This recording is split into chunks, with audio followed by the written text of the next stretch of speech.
ये देखे सच आया 2.1, आपको यहीं पे समझ में आ जाएगा। ये देखो 2.1 में आप ये देखिए कि इसमें क्या लिखा हुआ है कि किसी बहुपद px के लिए y बराबर px का ग्राफ नीचे आकृति 2.10 में दिया गया है। प्रत्येक स्थिति में px के शून्यकों की संख्या ज्ञात कीजिए, हमें ये बताना है इसमें।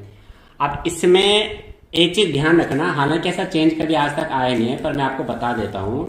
इसमें आपका क्या होता है कि अगर ये y बराबर px दिया है, ठीक है, px दिया है, तो आप x अक्ष पर देखेंगे कि ये ग्राफ कितनी बार x अक्ष को काट रहा है।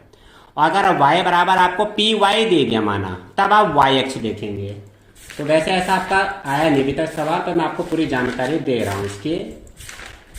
और इससे पहले मैं आपको बहुपद के बारे में बताता हूं। पहले आप चलो इसी को देख लो जरूर, ठीक है। इसमें आप ये देखो कि हमें बताना क्या है कि जो ग्राफ है इसमें क्या है, प्रत्येक स्थिति में px के शून्यकों की संख्या ज्ञात कीजिए। px के लिए कहा है उसने, तो px का मतलब ये हुआ कि हम x अक्ष पर देखेंगे ये जो ग्राफ खींचा हुआ है, ये ग्राफ x अक्ष को कितनी बार प्रतिच्छेद कर रहा है या कितनी बार स्पर्श कर रहा है। समझ गए आप लोग? तो इसमें आपको ये देखो, ये जो लाइन खींची हुई है आपको साफ दिखाई दे रहा होगा, ये लाइन x अक्ष को कहीं पर भी प्रतिच्छेद नहीं कर रही है, ना कहीं पर स्पर्श कर रही है, इसलिए यहां पर शून्यकों की संख्या क्या होगी आपकी 0 होगी।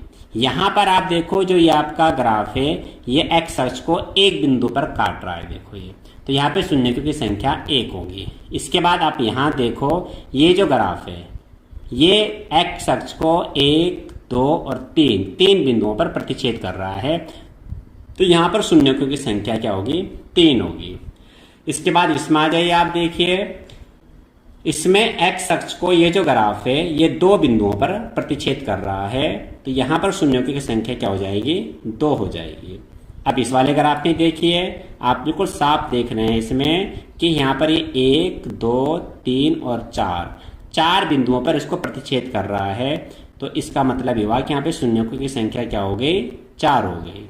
और अब लास्ट वाले ग्राफ में देखिए तो यहाँ पर जो आप देखेंगे तो ये जो ग्राफ है ये एक बार तो प्रतिच्छेद कर रहा है और 2 बार इसको ये स्पर्श कर रहा है, तो स्पर्श भी गिनते हैं और प्रतिच्छेद बिंदु भी गिनते हैं, तो 1, 2 और 3, तो इस ग्राफ में शून्यकों की संख्या क्या हो जाएगी 3 हो जाएगी।